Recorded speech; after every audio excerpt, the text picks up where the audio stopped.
Hi, everybody. I'm Luke, and I am at Canada's Wonderland in Canada.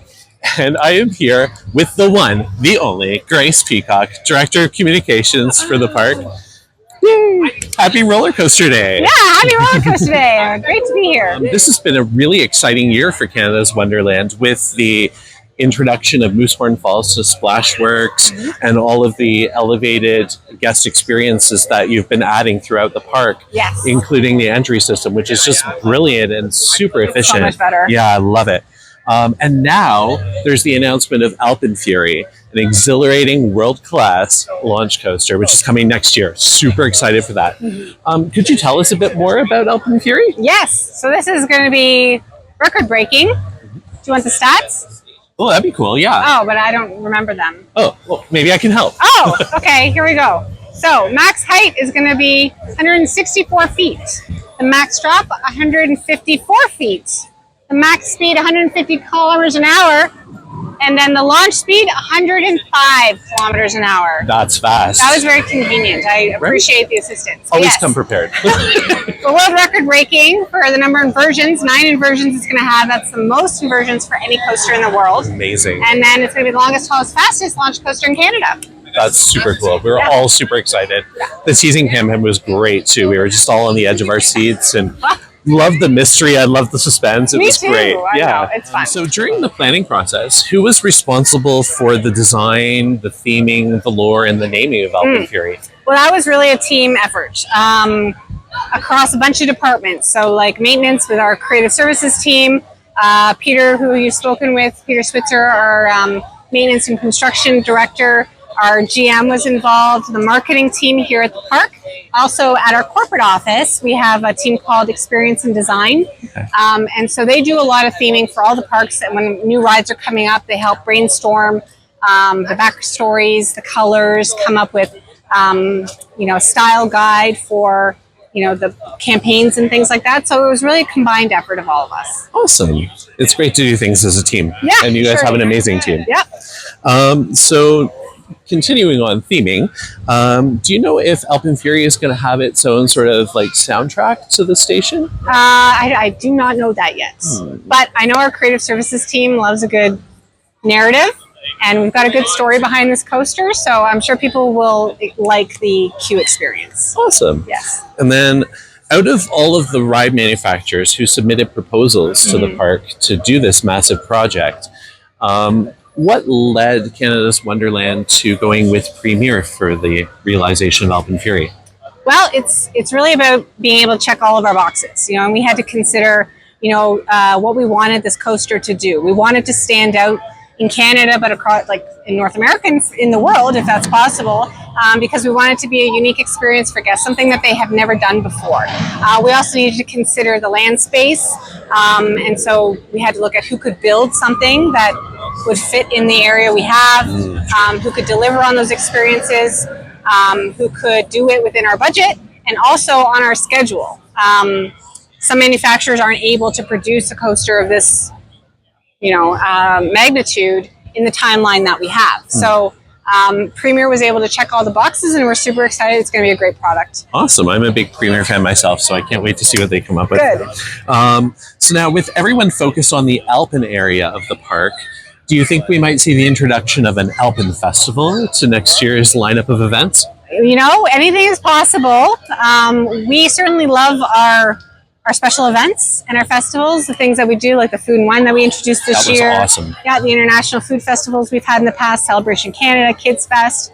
We know that adds value to the guest experience. You come here, you're here for the rides, but you can also try great food or experience some different entertainment. So anything's possible, but I don't have anything to announce at this time. Okay, that's fair.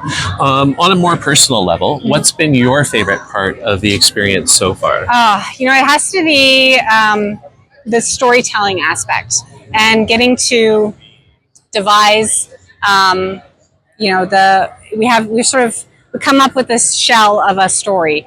We know what the coaster is going to be about, but then we have to track backwards for a teaser campaign, for example, to pull it apart and sort of have something that gets people excited over a 3-week period without telling them what it is, but also writing all the copy, putting the story together for the webpage, and getting to play with the words and the pictures and working with, getting the animations and the renderings and that cinematic trailer and getting to have input on that, knowing that the impact it's going to have when people finally get to see it. So I think that's been the best part for me. Awesome. Before we wrap up, I just wanted to plug an event on September 14th, which is a Saturday. The Canadian Region of American Coaster Enthusiasts will be holding its annual Roller Coasters A event right here at Canada's Wonderland. It's going to be an awesome day, lots of fun. Registration and details will be coming shortly. And now that I've got you here, do you think that attendees this year might be able to expect a new surprise or two? We've always got something up our sleeves, so I don't know. I'm not going to give anything away, but there might be something. Cool. We'll have to wait and see. Thank you so much, Grace. Really appreciate you taking the time to chat with me today. Of course, anytime. Thanks, Luke. Thanks. See you soon. Hello again. I am here with Peter Switzer, the Director of Maintenance and Construction here at Canada's Wonderland.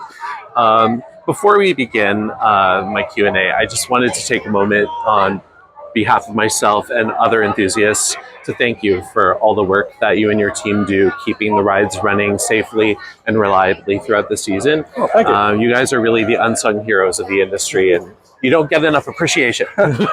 Happy Roller Coaster Day, and congrats on AlpenFury. When did the construction begin for AlpenFury? So AlpenFury construction started in the spring of this year with some work inside the mountain and preparing for us to basically build the ride. So we built a new access point into the mountain on the west side. We made some improvements on the south side of the mountain as well. And then we did some demolition work where the station's going to go. We wanted to get that done before the park opens. So. Wow, that's awesome. Like, it's seamless how you did it. It was, no one I don't think noticed much. It was just so well contained. Nice. Now, in anticipation of the crowds that are going to be forming and knowing that we don't have so much space, how is the queue system going to work? Will it be kind of a multi-level thing? And also, will there be things like fast lane and single rider line for the new ride? So the station is an elevated station. It's about 7.3 meters above grade. Mm-hmm. It's quite a tall station, similar to Leviathan. There will be a fast lane access. There will be a single rider access. Perfect. There will be a barrier-free access for guests with disabilities. Awesome. There will be a queue area sort of to the west side of the station building. Mm-hmm. That will be covered. And then there's multiple staircases that take people up and bring people back down. So. Awesome. It sounds like it'll be a really good plan for that. With 9 inversions, surely there are going to be concerns over loose articles. Do you think that we might see the installation of a bridge veyor system like we have on Yukon Striker and on Wonder Mountain's Guardian? Or? Yeah, for sure. Our intention is to make sure that nobody brings aboard any loose articles and that we will have a conveyor bin system similar to the bridge veyor system that we have at Yukon Striker, so that people can stow their belongings and ride worry-free, I suppose. That's awesome. Everyone loves the system. It's so much fun, right? Like, you go for a ride and your belongings go for a ride too. So now, another question. In the animations, we see when the train exits the mountain, there's like a little puff of fire. Is it possible we might see fire next season at the park?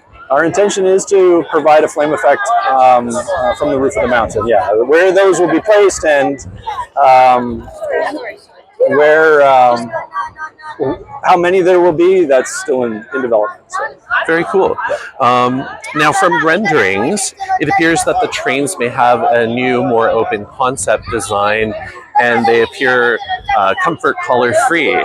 Do you think that we're going to be able to expect a more comfortable ride experience from Premier next year? Our intention is to not have comfort colors, not have seatbelts.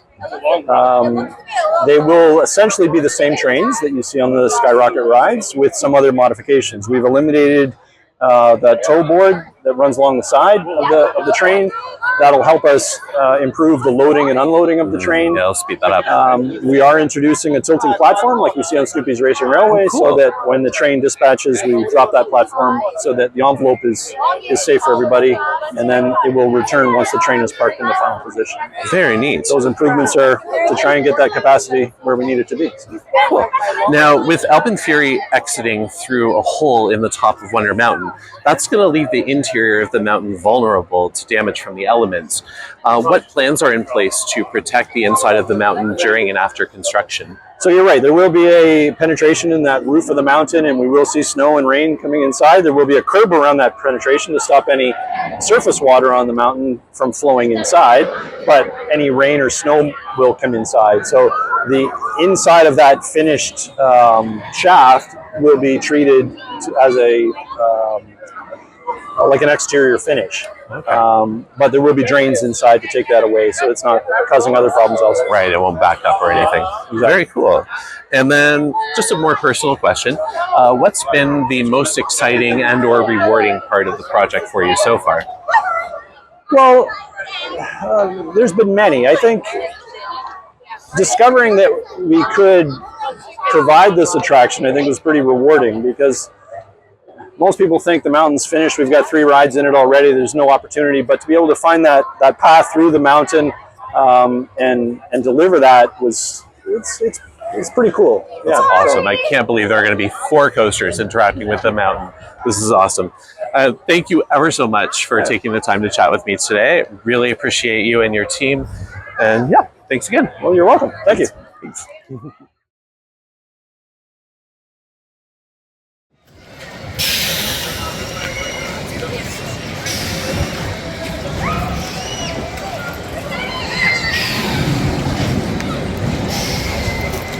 So firstly, forgive our mess for the throes of construction.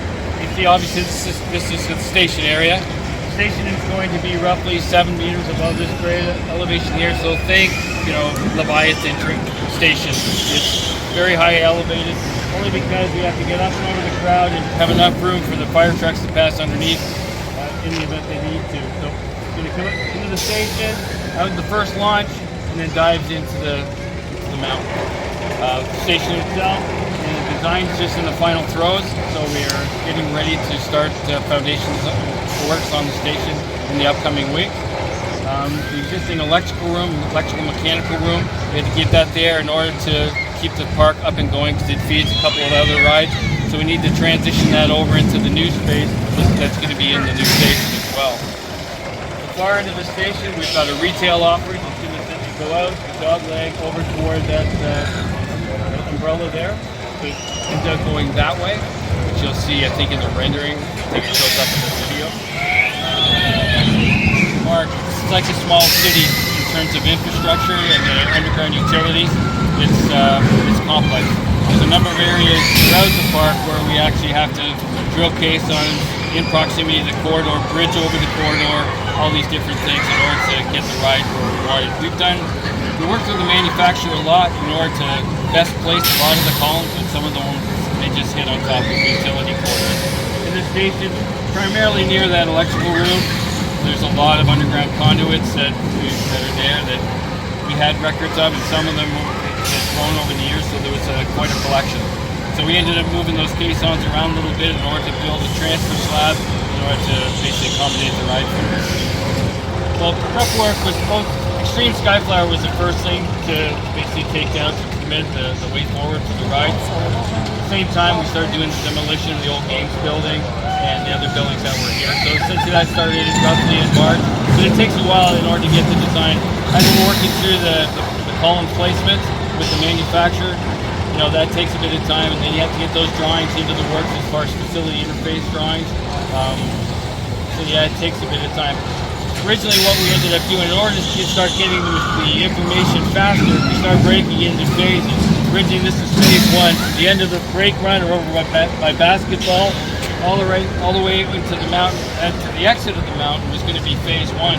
But because of the amount of work that's within the mountain itself, we broke that into phase 1.5. And then phase 2 is from the exit of the mountain all the way back to here. So right now all the foundations are done for phase 1, working through phase 1.5. 1.5 is difficult. You'll see when we get into the mountain, it's fairly complex, a lot of obstructions and things like that. We're working through that. Obviously it has to get framed out. Those steel members are in works right now and being fabricated. You need to be able to frame the opening before you cut it. But it's a double-edged sword. As soon as you cut it, then you have to work around it and you're inviting weather into the mountain. So again, our plan right now is to not just hold off on that penetration as long as we can. Facilitate the works are up there, so we don't have to work around the opening.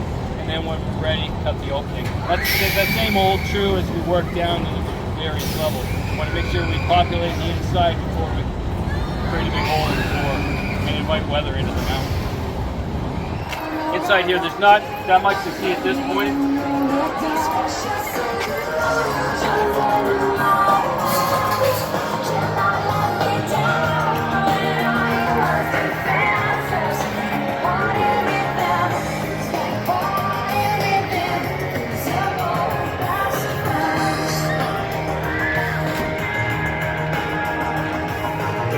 That's so cool. This is awesome. That beam will create a nice little head chopper moment when you come into the station. So yeah, That's gonna be cool. That's one of the reasons why we diverted kind of run exit and basically dump it out on the other side because it used to come across here and out. And this, we can kill two birds with one stone.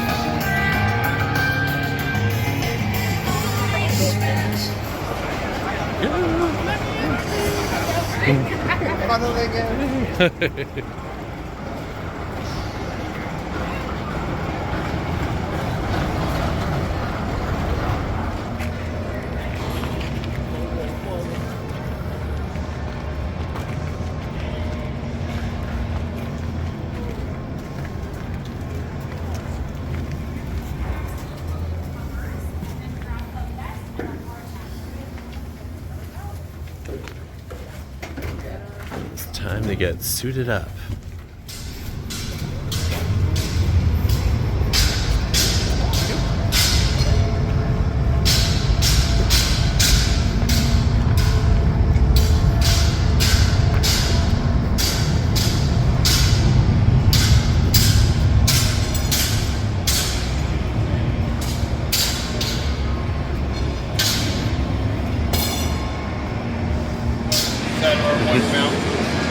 Essentially a steel structure that's clad with gunite skin. Putting this new ride in. Right now we're assembling anchor bolt cages over here. You can see that manufactured. Rebar cages are for caissons that are being installed in here. You see one that's still, we've got fencing around it, so we still have to do the cap. There's a number of caissons already in here that we've already poured, but we backfilled with sand to make them safe, so it's safe to walk around. As we talked about from up top, this is where the coaster dives in. Now the main launch run is down through here, down through this cross bracing, up out of the roof. We'll get to that. On this side here is the storage track. Two storage tracks for trains. One storage track going this way, one storage track going that way with the transfer track. Right train, over to this area. One storage for trains this way, that train. That way we can get work on the off season. This area here, this level here will be roughly the same as the finished floor is where the floor is going to be. The ride's going to be, center of running rails is going to be around this height. When we get over to the storage track area, this is going to be depressed. So the maintenance will work on the trains in the storage track area. On this side, it's going to be the maintenance shop. West end, so that we can meet come in and out. Again, that's covered by height to a certain degree, so it's 3.3 meters tall. Shop, storage work spaces here. This side is the right electrical room. Right electrical room is that whole quadrant up into the exit tunnel. That'll all be electrical room. That's where the ride cabinets, the storage, energy storage banks, and on the far side will be a transformer, make it a transformer room for obviously for the power to come in. We've already run the main conduit lines inside the mountain here. We've run them across the plaza. We still have to connect from the electric room over to the station. This block wall gets taken out, the beam gets taken out, this cross bracing gets removed, that cross bracing gets removed and bumped up. So essentially the train's going to run up here, take a walk up there. So it's going to start pulling up? Yeah, roughly right around here, where it starts to curve up. But yeah, it conflicts with the beam, so all this has to be removed, and the first phase of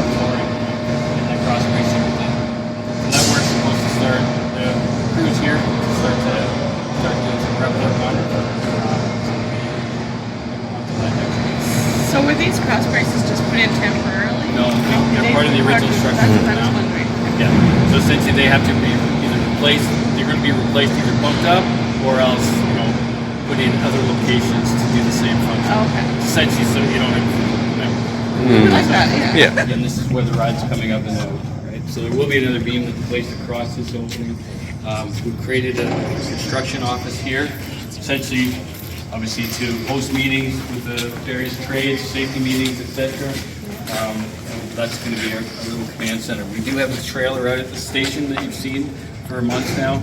Essentially, that'll be there strictly for the station. So it'll just be a place for drawings, charging tools, things like that. So we put Swiper there just to add a little levity to the station. So there's a group of footings right here. Three here and one here which comes up on the diagonal.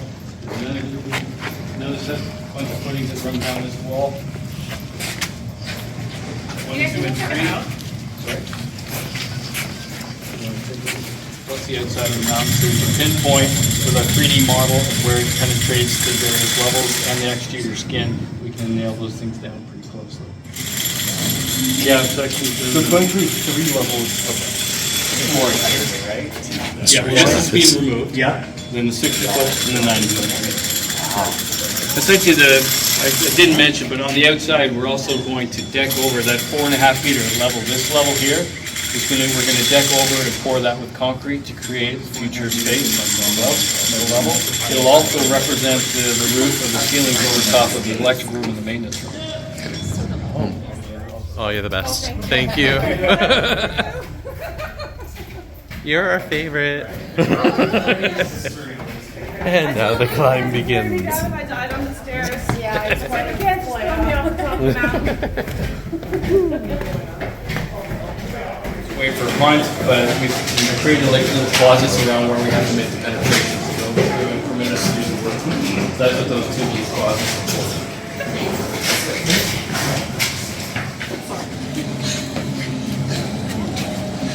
We're going into Guardian's Lair.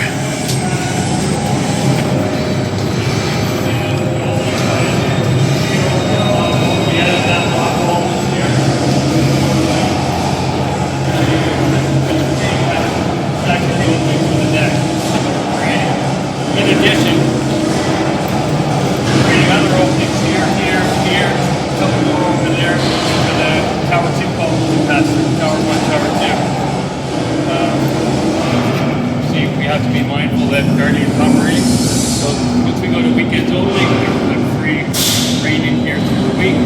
But until that time, we have to be respectful of the ride. That's the entry point for Guardian. They come in there. This is where the screen will begin. We're going to just give you a sense of orientation.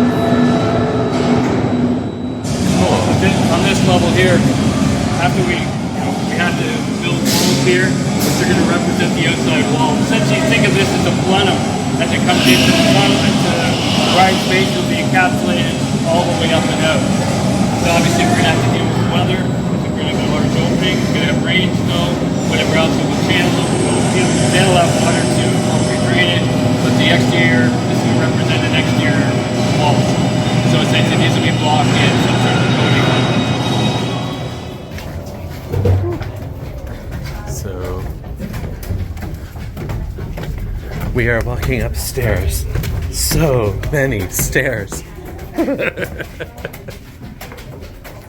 we are on Wonderland.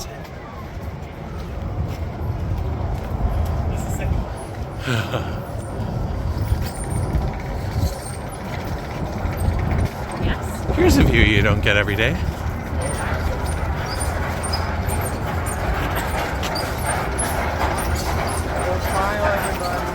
Hi, everybody! Smile! Hi!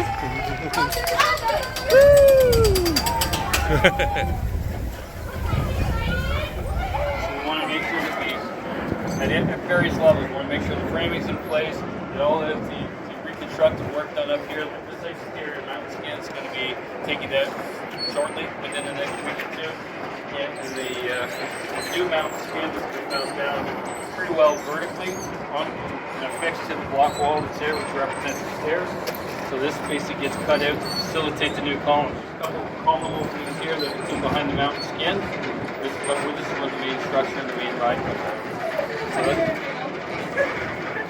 it's big enough.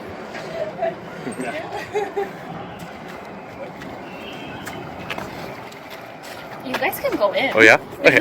I'm not gonna fall through. Yet. So as you see, this thing's, the coaster's going to come up, it's going to do a twist, over vortex, under guardian there, and then turn left through show place and out to extreme backflap site. So there'll be multiple penetrations. Where these columns, diagonal braces and column penetrations come through, like I said, we can map those out pretty effectively. Again, try not to be too precise because obviously we have to facilitate the installation and not make it too difficult. But we had, obviously we're trying to reduce the amount of restorative work that we need to do as well. So it's going through.